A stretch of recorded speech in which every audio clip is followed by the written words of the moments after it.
Good morning. Good morning. It is Saturday morning and it's another episode of Ask the Budgetologist. So I'm actually going to share this out to a couple of folks. And today is behind the scenes Saturday. I'm going to talk about having a stranger lotion up my arms. Weird experience, but kind of cool at the same time. So we're going to talk about that. We're going to talk about what it's like being on television. And I know some of you may start asking me how to get on television. I'm going to tell you, I don't know. But I'll tell you what could probably happen if you want to get on television. I'm going to talk about being in a live radio station on a radio, like a real radio studio. Second time it's ever happened, or maybe it's the third. But this is for when I was on NPR. So I'll talk about that. But we're just going to talk about a little bit of behind the scenes. And I have to tell you why I keep having wet hair in the morning. I know. So let's go ahead and share this out to a couple of folks. We dropped in the 48-hour revenue challenge on Thursday. So for those of you who are taking the challenge, let me know how it is going. So let me share. I can't, my share finger is like broken today. I know, I'm like broken. All right, for those of you who are tuning in, I am Phylecia Jones, budgetologist and solopreneur money management expert, and you are watching Ask the Budgetologist. Now, I come to you live every morning and I answer any questions you have around business, budgeting, and solo entrepreneurship. And of course, I got to scratch my neck.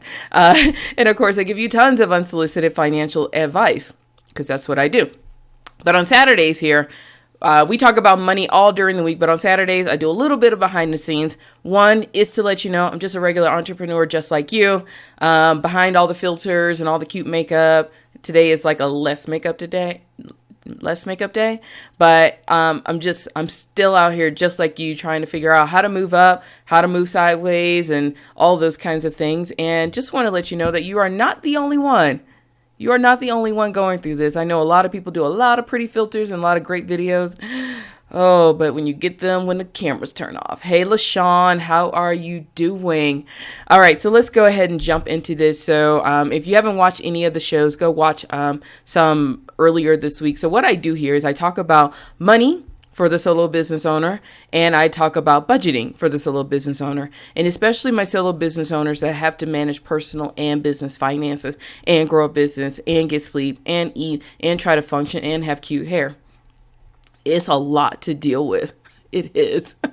It's a lot to deal with. So I try to come on and be as regular as possible, try to be as transparent as I want to be sometimes. I don't want to be all the time, but today I want to tell you what's going on, the ups, downs, and challenges. And so today I did not today, but this week on Wednesday was my first time doing a recording for a television show. So I got a call a couple of weeks ago asking to be a financial contributor doing segments for Daily Blast Live. So now Daily Blast Live it's like an all-in-one mega TV thing. So they're live on all the internet platforms, so like social Facebook and YouTube and things like that. But they also do a syndicate television show in about 50 cities, and they go live all day. Yeah, that is crazy. But they do recorded segments and all that kind of stuff. So really excited about that. And I didn't know what to expect. I've been asked to be on the news before. I've been on like some other television shows, meaning they were more like live streaming shows. And, you go in and not a lot of production. You do your own hair, makeup, you wear your own clothes and all that kind of stuff. And I did the local news about a couple of years ago. And what was interesting, the news, you just show up as you are, because I'm like, it's hair and makeup. I don't know what to do. Not a lot of instructions. And the actual news reporter reached out to me, asked me to come on just to do a small segment around holiday budgeting. That was cool. Showed up, did my thing, walked off, and that was it. There was no hi, how you doing? It was just like, oh, we're ready for you. Boom, mic up, let's go. So you could tell they're in their little cycle. But this was a little different because I honestly didn't know what to expect. We've been going back and forth with the lineup of how we were going to do the segments, how we were going to do the questions, video versus coming from Twitter, written, where we're going to sit, where we're going to stand. So it was more of the minutia of all of those details. And then like the day before, oh, bring some outfits. We're going to put you in hair and makeup. And I was like, okay. I was assuming that it was going to be kind of like the news. I just show up and do my thing and, and peace out. But no, This seems to be, they have more of a daytime TV feel, full hair and makeup production. I mean, they have clothes, they have outfits, they have jewelry. One of the coolest things, and LaShawn, you may appreciate this, is that, you know, I've done cheerleading, I've done a couple of things before, and I always get a little weirded out when it's hair and makeup. And I'm just going to be honest, being an African-American black female, when they say hair and makeup, I don't ask, but my brain is like, okay, who's doing the hair and makeup? Because unfortunately, I've worked with people that have never done brown skin, and woo, they have you looking like a Cheeto or something. Yeah, it ain't cute. So I was a little wary about that. So I always take my own makeup. I always take my own makeup with me. But got there, they had a plethora of brown makeup, meaning foundations and concealers. I was like, okay, I'm liking this. I was like, y'all winning me over right now. And when I walked in for the first time, there was a young lady drying hair. My girls will know what I'm talking about. She had her hair hanging on the hanger. Hey, Taloria, how you doing? She had her hair hanging on the hanger, and she was working on it. And I was like, oh, wow, this may be the most hoodest thing I've ever been a part of ever, and I love it. I know, it's kind of crazy. You walk into hair and makeup, and somebody has hair hanging, and there is brown foundation, all kinds of brown, all kinds of concealer. I was just like, oh my gosh, like they get it. Now, what happens is they actually have a couple of people on the show. There's one other black female and a black male. So, I mean, you can't not have the makeup. And they had the Fenty, they had the NARS. I mean, they had the good stuff, y'all. So I was excited about that. So now, but yeah, you go in and like full hair and makeup. So I already done my hair, and she was like, you need me to add some hair to you? I'm like, oh girl, like seriously, we could do that within an hour? Like TV magic, y'all. But no, I didn't, didn't have her add any hair or anything, but we got all the stuff. And you do have to wear a lot of makeup. And it was so funny. The young lady who did my hair is actually from Lithuania. She's really cool. I know LaShawn is like heaven, like really? But she was so cool. And she was like, trust me, I know it seems like it's a lot of makeup, but when you're on TV, it'll look natural. So yes, I had to do like 5 layers of makeup just to look natural. It's so hilarious. She even put in eyelashes, y'all. I was like, I don't even know where I am. I was like, is this what daytime TV is like? So I had to take some outfits. We chose some outfits. It was just a really cool experience. We did 3 run-throughs. So I'm not live. My segment is going to be recorded, and they're going to make it. I'm not sure if I'm supposed to say all this, but it's just between y'all. Nobody needs to know this. But they're going to insert my segment into their live feed on Monday. So the young lady, Tori, who I was doing the one-on-one with, she'll have to wear the same outfit that entire day. So it'll make it look like everything was done on that day. So that's TV magic. It was a really cool experience. So had to get there quite a few hours. I think because I was so new to them, we did a run through a couple of times, and it's so fascinating that a lot of people want to talk about money really fast. And you know, and they were pretty open. They said like nobody wanted to talk about money because it's like the cringeworthy. So they're trying to ask them very heavy questions with answers in a short amount of time. So I'll be honest, I'm not really completely happy with the answers because to me they're not full answers. But I get with the magic of television.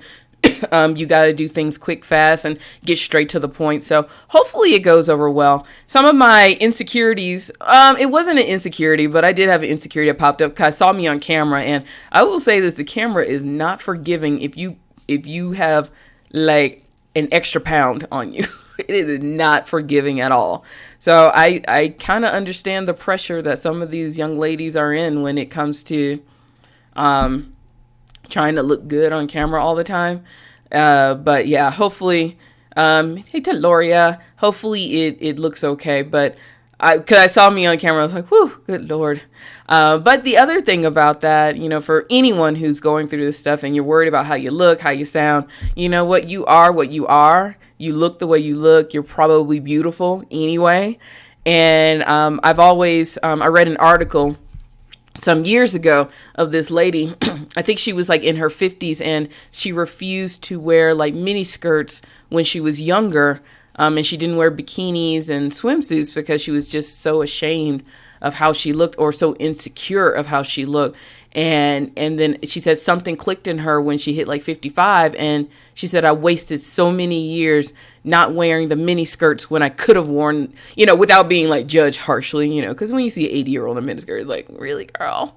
But she was like, I spent so many years when my legs were great and I could have worn a mini skirt, and I could have worn that bikini because, and so she was like, you're never going to look as good as you look today as you get older. So I'm like one of those, like, hey, I'm probably, am I the weight I want to be? No. Do I wish I had better skin? Yeah. Do I wish my hair was long and flowy? Yep. But 9 times out of 10, when I turn 80, I'm going to look back and like, dang, girl, you look good.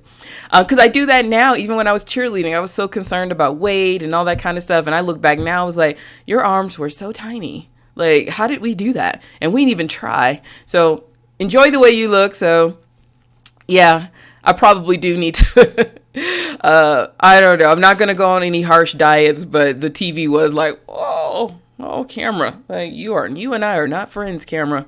You're not. Telorius, I am loving it. Thanks for sharing thanks for sharing the BTS. I'll be waiting to see the extensions, LOL. I already had the crochet, twist. They were great. And which will lead me into why I have wet hair every morning. I found a new way to do my hair, and for 4C hair girls, for those of you who don't know what I'm talking about, go Google it. That's what Google's here for. I've always had this issue with, like, my hair just never did right. It was just like, okay, and I was fine with it because I could sport an afro whenever I wanted to. And so now I just found this method where you just drench your hair in water and conditioner every morning. You put your products in and then you shake it, and then you get these little curly things, and I'm loving it. The reason why my hair is wet is because I don't do a hooded dryer, and I honestly just don't have time to do it. By like 11 o'clock, it's like dry, and then I go do some other things to it. So I'm loving the curl definition, and my hair's just not as dry anymore, and I get to do some cool things. So yeah. So that's the hair story. For those of you who are popping in a little bit late, or you're listening to the podcast and you're just like, what the heck are you talking about? It's behind the scenes, y'all. I'm a regular person, regular business owner. That's what we do here on Saturdays. I tell you about all of the ups and downs and challenges. And the reason why I'm talking about the hair and the TV and stuff like that is, and it's going to sound corny, but these are things that run through your head. Let's just be straight up honest. Whenever I go on stage, it's like, okay, what about my hair? How do I look in a dress? How much Spanx do I need to wear? What kind of shoes do I need to wear? These are the things that run through my head. I don't know about you. And then I have to like squash them really quick and like, you know what? It is what it is. Just go and do your thing. I do want to go for glowing skin and perfectly little coiled hair. That's my only, that's the only thing I want in life, LaShawn said, I'm so done with hair. Take a look at my profile. You're beautiful with any look. Oh, thank you, ladies. LaShawn, you know what I'll do? I will go find that video. And it was like that video of, it's Anthony Dickey and the perfect 4C wash and go. It was literally like every hair thing I had ever heard growing up. It was like somebody gave me the blue pill, and I woke up and I was trying to explain to my husband. And he was not like interested. And it was like, everything you learned about hair was just like, I'm like 1 a.m. on YouTube, like, oh my God, like really? And so I tried it the next day, and it worked perfectly. Like, no extra product, no 5-hour detangling, combing, doing this, no LOC. And for those of you who don't know what I'm talking about, it's the liquid oil cream, and there's no LCO, liquid cream oil, no hair dryer. I'm telling you, I was just like blown away. And this is why I talk about this stuff, because, these are all the things that I have to deal with. And like Teloria is just coming back from Bologna, which has great tortellini, So if you're ever in Italy, go to Bologna, the region, because that's where you get tortellini. And I tried. You don't get tortellini anywhere else. Kind of stuff. It's kind of like the Napoli's pizza and the margarita. You kind of don't get it anywhere else, but it's just better in the region. But anyway, like Taloria is a speaker. She travels, and you know, when you do travel, you are a speaker. I mean, you start worrying about your hair because you can't lug all of the stuff with you. You can't lug the favorite hair dryer.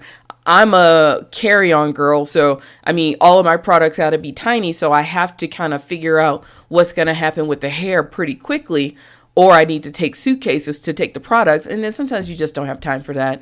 I have 3 gigs, 3 events coming up. Like I'm on the road next Thursday to Las Vegas, then I'm off to Orlando, then Indianapolis. I mean, you're changing climates, and so I mean, hair and makeup and all that stuff it's a real thing. And like I said, I know some of you may think it's kind of silly, but as someone who's a speaker, I know like Taloria does a lot of on Instagram.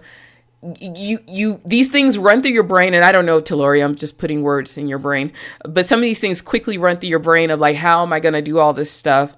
And make my hair look cute, make myself look cute, make my clothes look cute and everything. But these are real things, y'all. These are real things.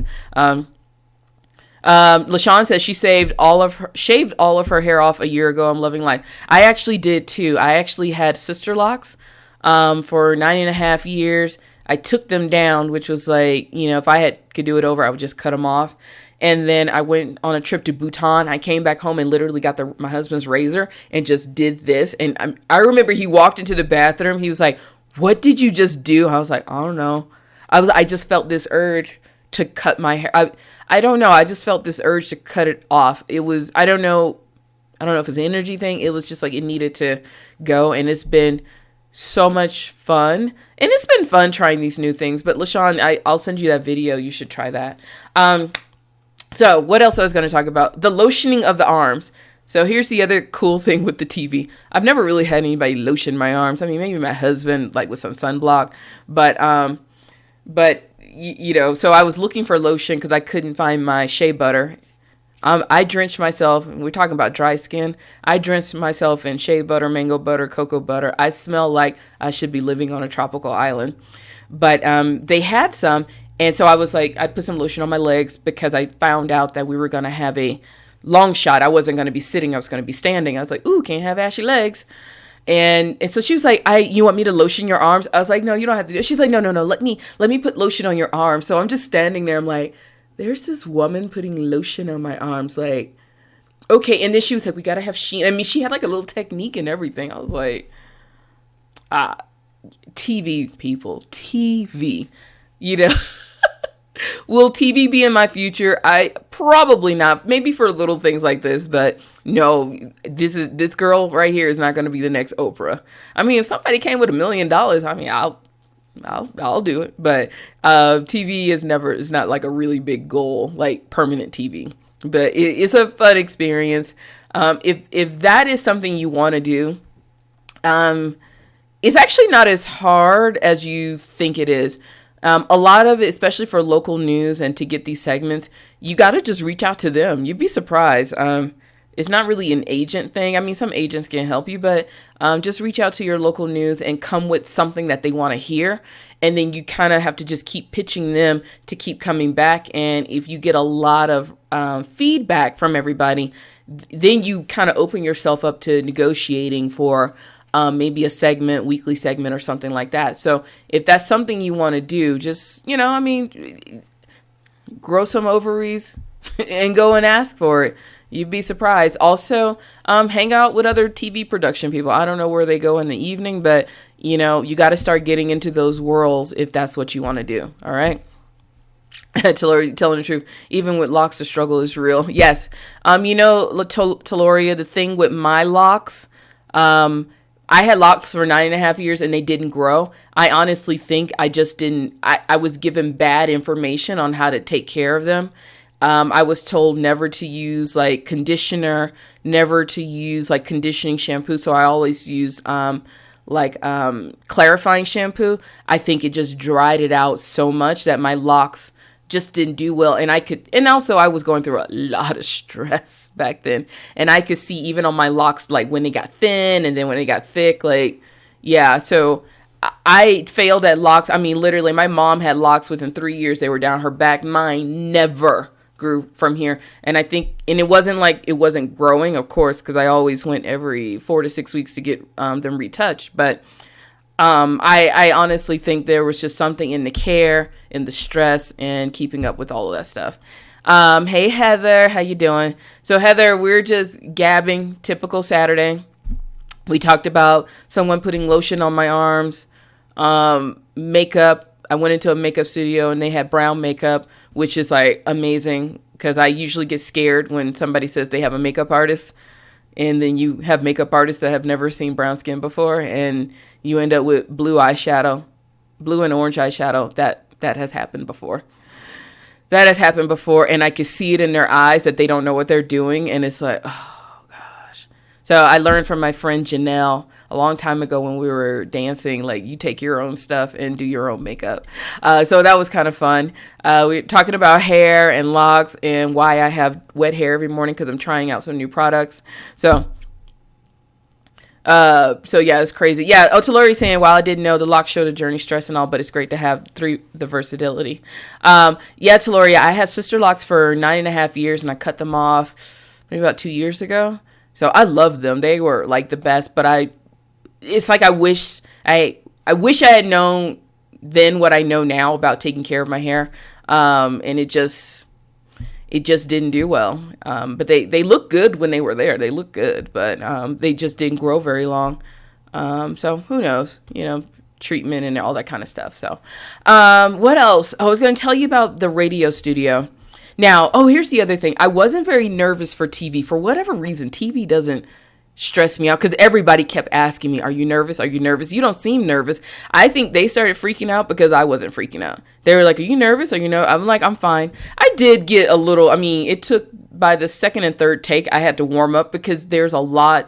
There's like these cameras. There's somebody with a standing camera. He's coming in and out. You have to stand in a certain place. You can't turn too much. You have to read this. They want you to interact with here. I have to look at her, not look at a camera, but look at a camera. It's like, okay, there's a lot happening and you can't move too much because you'll lose the light.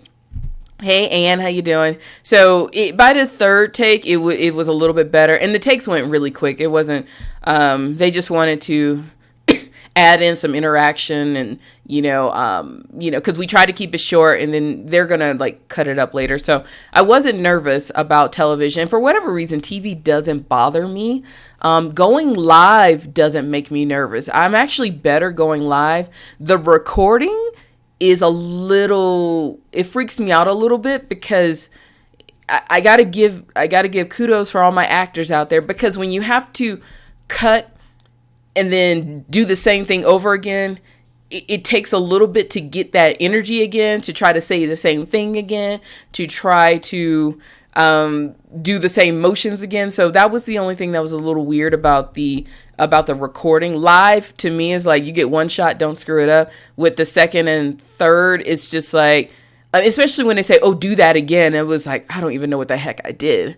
So that was a cool thing, but no, I wasn't nervous, but I was nervous for the NPR interview. That had me like, you talking about a ball of nerves. No, and it wasn't live because what they do is they chop up the show and then they put a theme to the show. So mid-March, I'm going to be on the NPR TED Radio Hour with Guy Raz. And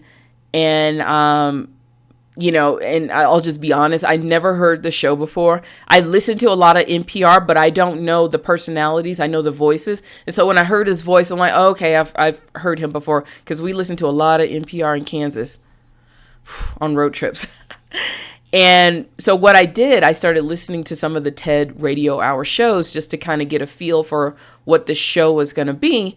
And probably the worst thing ever, because oh my gosh, I think I listened to 2 shows. There were all these theoretical physicists and all these people. I'm like, oh crap, I'm going to sound so stupid.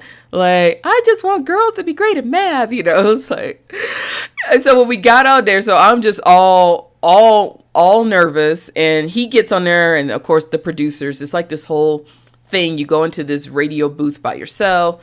I had an engineer on the other side, and so their producers get on first, and so they just let me know we're live, and then eventually he gets on. So I mean, he was really cool in the beginning, because we talked about, I was like, oh, I'm in Austin in an RV. He was like, oh my gosh, I want to be in your RV right now. I want to give this all up and go in an RV. I was like, you're more than welcome to come visit. But then, we started talking. He's like, how are you feeling? I said, I'm a little nervous because, I said, you have some really smart people on here. He was like, you're going to be fine. I was like, just edit me so I can sound smart. That was my only request. And then I listened to some other shows, and they get some other interesting people on there. So, but the whole segment is going to be around myths around math. I can't say that. It's math myths. Y'all try to say that. I can't say it out loud, but so I'm really excited about it. Hopefully they didn't cut it all together. And that's the other thing about television, radio. People, they decide to cut whenever they want. And that was the interesting thing, even about the TV show, was that we had this big plan, and literally like 2 days before, they were like, yeah, we scratched all of that. We're going to start from the beginning. I was like, okay. And I will say this, people that run these big shows, like the NPR and the TV shows, they move so much faster than speaking engagements and podcasts. You can schedule out a podcast for 2 or 3 weeks. These folks go like this. Like, you get an email and they were like, oh, we went to your website and we want to talk to you right now. You call them back. Boom, it's scheduled. We're going to find a studio. And it's just like, it goes so fast. And with TV, it goes even faster, because now they want to go through all of the questions and, kind of prep and all this other stuff. And so you just have all these logistics going back and forth. And, me, I'm just like, oh, I'll get to you. And it's like, no, we need it now. So I eventually had to pull in my VA. I was like, okay, I need you to kind of read through some of these emails to make sure I didn't miss anything. And that's just how fast it goes. And even when I did the local news, I mean, it literally was like the anchor guy, he reached out to me and it's like, yeah, we want you to come in on Monday. This was like a Wednesday. And I mean, that's how fast they go. Even this TV show, Daily Blast, I talked to them. They were like, we want you to come in the studio like as early as next week. And I was like, well, I'm on the road. They were like, all right, maybe we can move it around. So thankfully they moved it around, but they just move quick, which is kind of crazy to me. And you're one of the really smart people he's had on there. I hope I'm one of the smart people, but I'm just a regular person. I have nothing compared to all these theoretical physics. And they have people who are like literally changing the world. I was like, I just did a TEDx talk about math. Yeah, no. But no, it was fun. It was a fun experience, and being in the studio, and talking to those folks. So it was cool, but it's been a very interesting little, I mean, literally all of this happened in the last 3 weeks or 4 weeks. And I did the NPR interview last week and the TV interview this week. The TV stuff happened while I was in Austin. So for those of you who don't know, I was in my RV for like 17 days. I had a speaking engagement and we hung out in Austin. That happened while I was there. And the TV interview happened the week before we got on the road. So it was like fast, and that's how fast they go. And so my thing is, if you want to be on television, the only thing I can probably say is that you need to have the space to do it, because they don't really operate around your schedule. They kind of do, but not really. Like, you have a window of operating around your schedule. So if that's something you want to do, you just kind of need to be prepared for it, and they go really quick. So that's kind of the shocking thing about it. So I've been talking a lot. If you got any questions about anything, let me know. Seriously. If you got any questions about any of this stuff, I try to be as open as possible. If this is something you want to do, to try to give you the behind the scenes, because I know a lot of people will. I mean, it's easy and not easy. And I know a lot of people will charge you a lot of money to do a course on how to do this stuff. And some of it is just some straight up old school tenacity and going after it and making sure you're in the right circles and delivering in front of the right people. I think that's the biggest thing, and then having something to say. And I've been going back and forth on, I have a master session on how I landed a TEDx talk. I mean, if you guys are interested in it, I'll put it down in the comment box. But I did a master session on how to land a TEDx talk, and I'm thinking about going back and doing a follow-up to that master session for those who ever purchase it or whatever. And it's just literally just how I got one, not how to get one. And what I'm learning on the back end of a TEDx talk. If that is something you want to do, and if it is something you have done, getting the logo and the moniker of a TEDx speaker, it helps. It helps a lot. But what I am finding is that you have to have something very powerful to say that will kind of get some marketing buzz for you. And I don't know if I'm explaining it very well, but I'm learning that quite a few of the TEDx talks I've seen are just about just regular stuff. It's people telling their stories and things like that. Nothing negative, but you need to have a compelling, life-altering story, or you need to have an idea that is so far-fetched and so out there, or you need to have changed lives. Because when you do that, this is what I'm noticing with the TEDx talk. When you do that, it'll kind of have a life of its own. And then, of course, you need to come and do your own little marketing spin around that. But I gotta think through this, because I was thinking in the shower. I gotta think through this a little bit more. But it's not just having something to say. It needs to be such a powerful idea, because I'm finding you can get on a TEDx stage with just something to say and having a great story. But if you want this marketing thing to carry you on its own, it better be like so freakishly powerful that people find it themselves. And that's what I'm learning about this TEDx thing. And because people are finding me now, and because I talked about girls and math and tech and STEM, which is, you know what, girls in tech are a hot spot this year. So it's just something, I gotta put better words to it, but that's what I'm learning about having something powerful to say. Because I don't care even if it's positive or negative, it'll take a life of its own of people who are reaching out and contacting you. So that's a really cool thing. But I'm thinking of doing for that master session, I'm going to do a part 2 of it, of what I'm noticing after. Maybe I'll do it like every 3 months of what I'm noticing is that, one, you do need to kind of market yourself after that. And then you better have something powerful to say if you want it to take legs on its own. So, if you got any questions, put them down in the comment box. I'm probably gonna take off here in a minute. I don't have my clock up anymore that tells me how long I've been on. So hopefully I haven't been on. Oh, I've been on here for a while now, so it's time for me to go. So if you got a question, pop it in the comment box. Thank you for being here. Let me waste your time for 30 or so minutes this morning. Like I said, on Saturdays, it's just me blabbing. Seriously, me blabbing. You don't have to watch the whole time or anything, but just kind of giving you some ins and out of some things that I have learned. Things I've learned and what I went through this week about television, strangers lotioning your arms, which is kind of cool. Brown makeup, being nervous for the radio, and just some of the things that I'm learning about being a TEDx speaker. It seems like it's good to be one, but it's even better if you have something more powerful to say. So, it's great. Yeah. I'm so glad to catch you this morning. You're an inspiration, cheering and celebrating your journey. Thank you. So Deloria, I'm just sitting here jealous because so for those of you who don't know, as I get older, and when people say find yourself and what pulls you, what really pulls me is traveling. I swear to God, traveling is what pulls me.